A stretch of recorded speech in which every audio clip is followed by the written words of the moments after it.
Welcome to UK News Times. My name is John Z. Coover. Let's check the latest news headline. Iran dismisses US claim about misstatement of Afghan migrants as bitter joke. China launches a spacecraft via largest carrier rocket, says Davy. US plan to rejoin JCPOA to gate Nawar, Iranian spokesman. Iraq's mount counter-terrorism operations amid warnings of US's plot to split region. That was the headline. We now move on to the news in detail. But before that, there will be a request to like this video. Tehran has dismissed as a bitter joke US claim of Iranian border guards' involvement in the tragic deaths of a number of Afghan migrants near the border, saying a war criminal and state sponsor of terror is in no position to label such allegations. According to Press TV last week, some claims surfaced in media reports that Iranian border guards had tortured and thrown as many as 57 Afghans into the Hari River in western Herat province to prevent their illegal entry into Iran.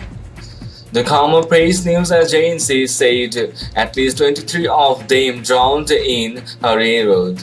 The Afghan Foreign Ministry later said it has launched a probe into the claims. Tehran has roundly rejected the claims, saying the incident took place on the Afghan side of the border and Iranian forces had no role in the incident.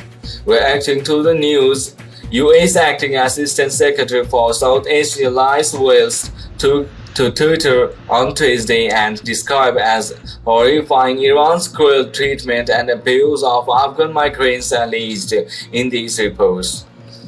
Responding to the US letter on Tuesday, the Iranian Foreign Ministry posted a tweet on its English language page to denounce Washington's stance. What happened to Afghan nationals in Herat is tragic and unrelated to Iran. But the US regime's allegations against Iran is a bitter joke.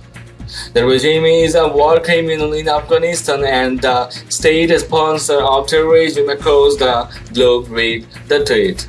It hailed Tehran's strong ties with Kabul, saying the Islamic Republic leads the way to hell. Afghan leaders set aside their election-related differences and form an all-inclusive government. Iran spends $8 billion on Afghan migrants everywhere in various sectors.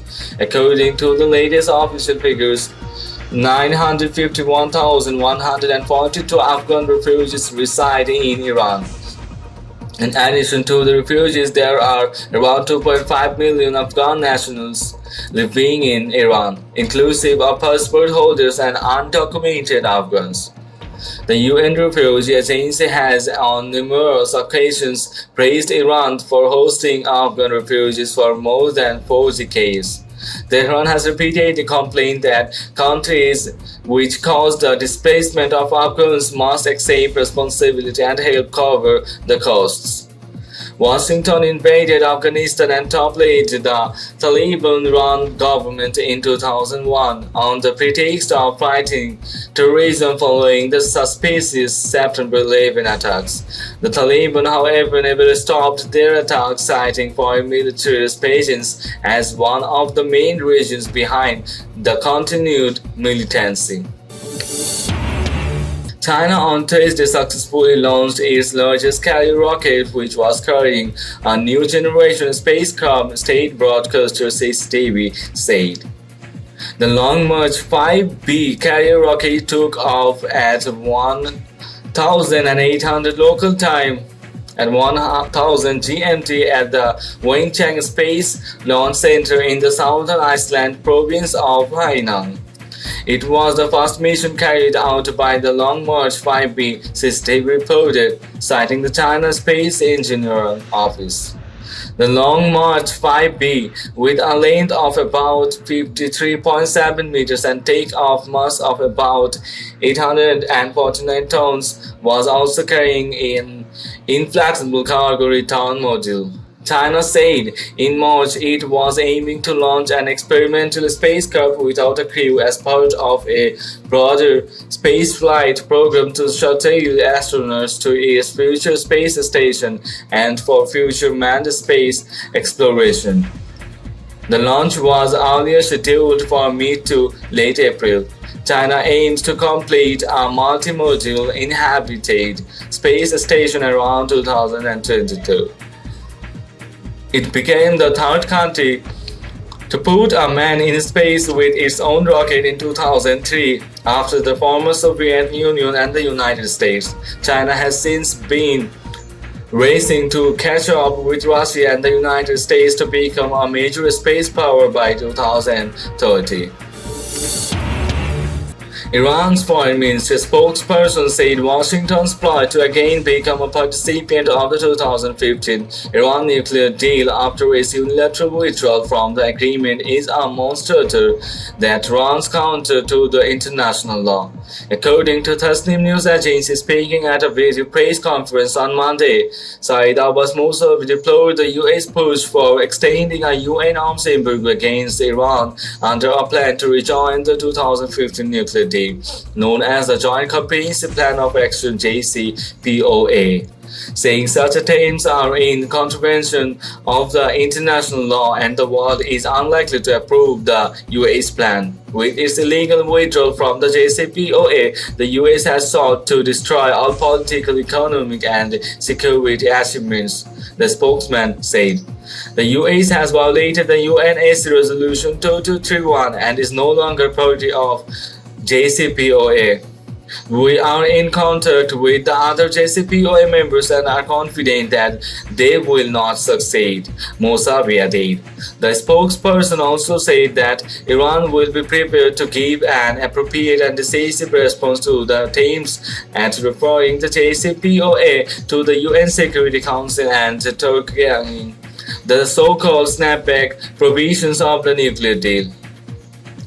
U.S. Secretary of State Mike Pompeo has announced recently that Washington is preparing a legal argument that the U.S. would remain a participant in the JCPOA, already announced by the U.S. President as part of an intricate strategy to pressure the UN Security Council to extend an arms embargo on Tehran. According to Pompeo's plan, bound to be opposed by many of Washington's European allies, the US would, in a sense, claim it legally remains a participant state in the nuclear accord only for the purposes of invoking a snapback that would restore the UN sanctions on Iran that were in place before the nuclear deal.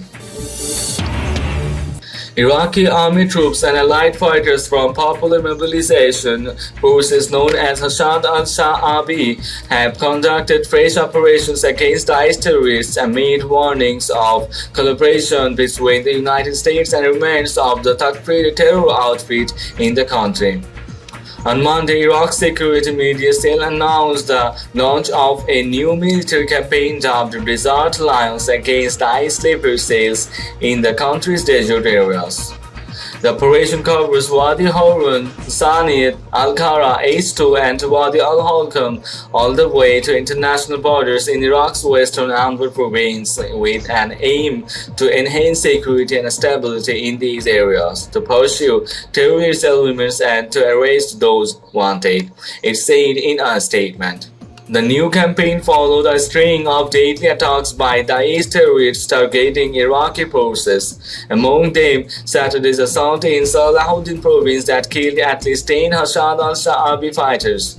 On Monday, the Iraqi army's intelligence detained a Daesh ringleader called Abu Hazar in Nineveh province. It came one day after the arrest of another Daesh element, Abu Abdul Malik, in Nevaeh's provincial capital of Mosul, which once served as the terror group's main bastion in the Arab country.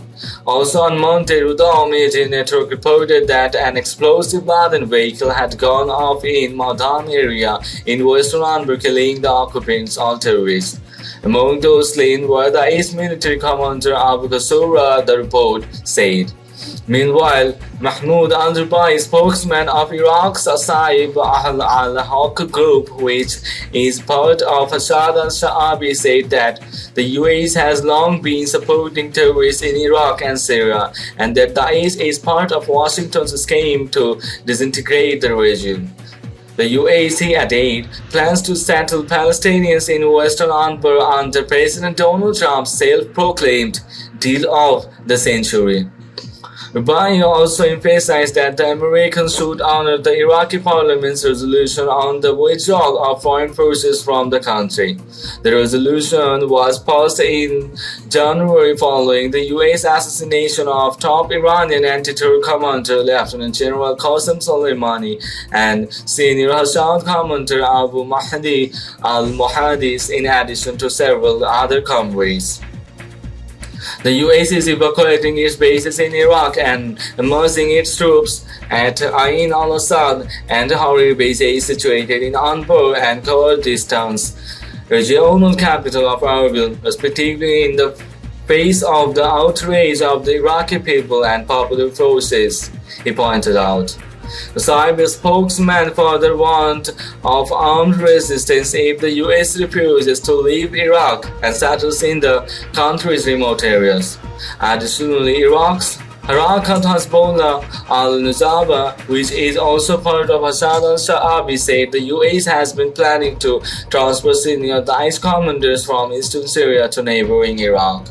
Washington is insisting on the implementation of a plot to return the terrorists to Iraq by transferring a large number of Daesh commanders and militants from the eastern Euphrates and other parts of Syria, it said in an online statement. The group also described the Americans as occupiers, nothing, which states that the Islamic resistance of Iraq is monitoring all EU destructive plots to prevent the dangers which threaten the Iraqi provinces.